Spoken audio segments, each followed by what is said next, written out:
اچھا ایک بات اور مطلب سجیسٹ کیجئے، جب ہم کسی سے شریعت کی بات کرتے ہیں نا، قرآن یا حدیث اس کو پڑھ کر سناتے ہیں تو وہ کہتا ہے یار تم نے ساری حدیثیں پڑھی ہیں، سارا علم ہے تمہیں جو تم اتنی ساری باتیں کرو، ان کو کچھ سجیسٹ کریں کس طرح سجیسٹ اس کو بڑی آسانی سے کریں، ان کو کہیں کہ آپ نے ساری حدیثیں پڑھ لی ہیں. نہیں وہ تو کہتے ہیں، وہ تو ایکسکیوز کہہ دیتے ہیں کہ ہم تو مقلد ہیں یا جو بھی ہیں، ہم تو علماء سے پوچھ کے چل رہے ہیں. تو ان کو کہ آپ کے علماء نے اور آپ نے ساری حدیثیں پڑھ لی ہیں. پہلی تو بات یہ کون دعویٰ کرے گا؟ وہ تو کہتے ہیں ہمارے علماء کے پاس ڈگریاں ہیں، تمہارے پاس کون سی ڈگری ہے؟ ہمارے پاس ڈگری نبی الاسلام کی صحیح بخاری میں حدیث ہے، بلغوا عنی ولو آیا، میری طرف سے پہنچا دو خواہ ایک آیت ہی وہ آتی ہو. نبی الاسلام تو نہیں فرمایا کہ جب تک 7,500 آیات تمہیں نہ آئے تو آگے آیت ہی نہ بیان کرو. یہ میں نے آپ کو بعد میں جواب دینا تھا، یہ والا جواب آپ نے پہلے ہی مجھ سے اگلوا لیے. تو ان کو نبی الاسلام تو کہہ رہے ہیں ایک آیت بھی کافی ہے. تو میرے پاس تو پھر بھی 8-10 رفع الیدین کی حدیثیں آپ کو بتانے کے لیے. تو یہ تو نبی الاسلام نے ڈگری دے دی ہے، بلغوا عنی ولو آیا، پہنچا دو میری طرف سے خواہ ایک آیت ہی آتی ہو. اس لحاظ سے میں تبلیغی جماعت کو خیر سمجھتا ہوں نا. تبلیغی جماعت والے بیچارے کیا اسکالرز ہیں، اپنے پیسے لگا کے اتنی محنت سے دوسرے شہروں کا سفر کرتے ہیں اور علماء سے بھی جیلس ہوتے ہیں. خود تبلیغ کرتے نہیں، جو آئے ہوتے ہیں کہتے ہیں جاہل نے. یار کم از کم نکلے تو ہے نا. آپ پیسے لے کے دین کا کام نہیں کر رہے ہو، وہ پیسے جیب سے خرچ کے دین کا کام کر رہے ہیں.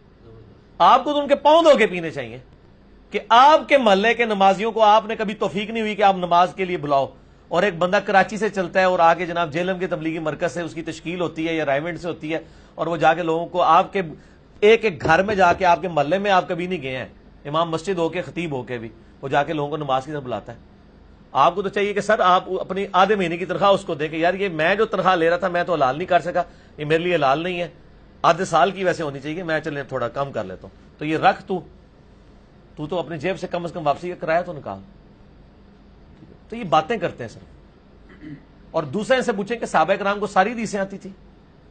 سارے صحابہ عالم تھے، گنتی کے صحابہ ہیں جو عالم ہیں، اور جو حدیثیں سب زیادہ روایت کرنے والے ہیں ان کو بھی ساری حدیثیں نہیں آتی تھی. حضرت ابو ہریرہ نے 30 سال تک بخاری میں آیا نا کہ فتویٰ دیا جس پہ غسل فرض ہو وہ روزہ نہیں رکھ سکتا، بعد میں رجوع کیا. تو پھر حضرت ابو ہریرہ کو حدیثیں نہیں بیان کرنی چاہیے تھی، وہ ساری تو ان کو بھی نہیں آتی تھی. ساری تو ان کو بھی آتی تھی. وہ ساڈے کو لینے جواب نے کہ میں فل بدی صرف ایک سوال ہوتے نا، ایس سوال ہوتے 1 گھنٹہ بول سکنا، لیکن عقل مند کے لیے تو ایک ہی بہت ہوتی ہے. میں نے اتنی باتیں کر دی. اچھا یہ ایک سوال بھائی نے بھیجا ہے کہ رمضان میں کس طریقے سے زیادہ نیکیاں کمائی جائیں؟ زیادہ نیکیاں کمائیں آپ اس طریقے سے کہ آپ کے باوجداد میں سے بھی کسی نے قرآن ترجمے سے نہیں پڑھا، آپ اپنی یہ قسم توڑ کے اپنی نسل میں پہلے بن جائیں جو قرآن ترجمے سے پڑھ لیں، تاکہ آپ کو پتہ چلے کہ اللہ تعالیٰ آپ سے کیا چاہ رہا ہے. اور کوئی کام نہ کریں، آپ صرف ترجمے سے قرآن پڑھیں، کیونکہ یہ توفیق آپ کو کبھی بھی نہیں ملنی. بجائے 10 قرآن ختم کرنے کے 1 پارہ ہی بیسک پڑھ لیں ترجمے سے. ٹھیک ہو گیا؟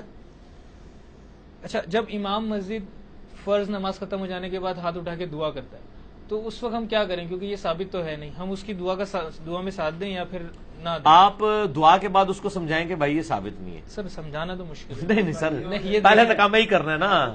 وہ ایک کام انجینئر صاحب نے تو نہیں کرنے سارے کام، تم سارے گونگے شیطان بڑے رہو گے. حجت تو قائم کرو. تو سر پھر اٹھیں آپ جائیں گھروں گھری. اگر آپ نے دین کا کام نہیں کرنا، صحابہ کا نام لینا چھوڑ دیں. صحابہ تو قتل ہوئے ہیں، آپ سر ایک بات کر کے ایک تھپڑ کھانے کے لیے تیار نہیں ہے تو جائیں گھروں گھری. پھر اللہ کو نہیں چاہیے ایسے لوگ.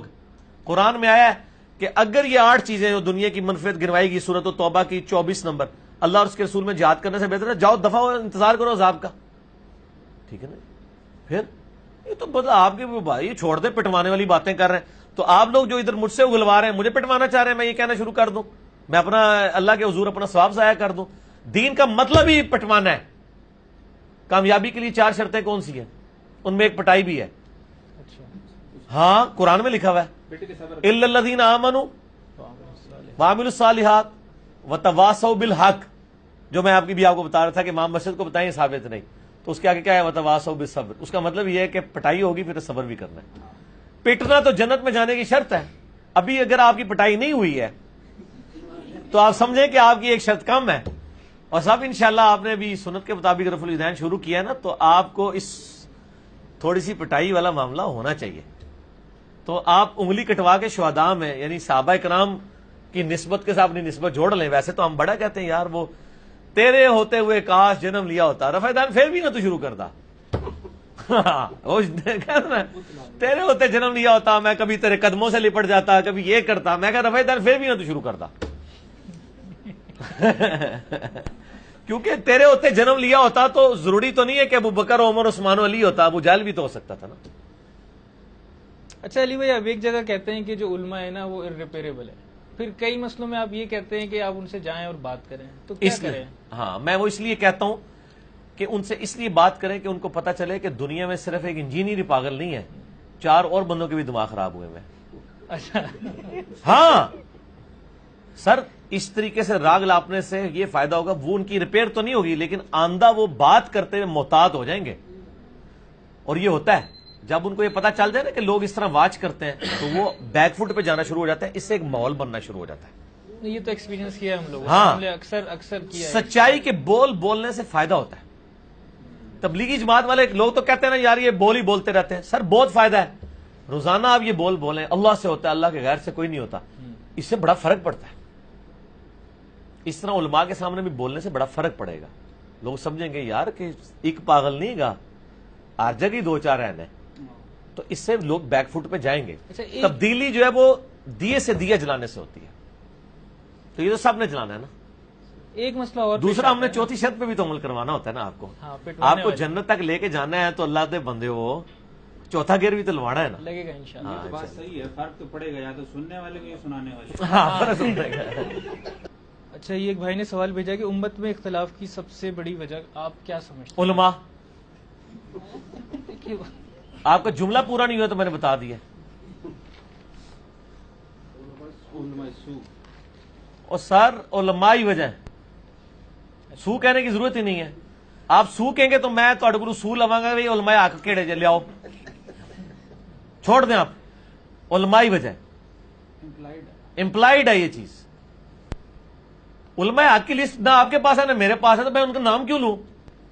علماء ہی کہوں گا نا. آپ جن جن کو بھی لے کے آئیں گے وہ سو والا کام ہی کر رہے ہوں گے, اور وہ پنجابی والا بھی سو ہو رہا ہوگا, آگے وہ اور پیدا بھی کر رہے ہوں گے.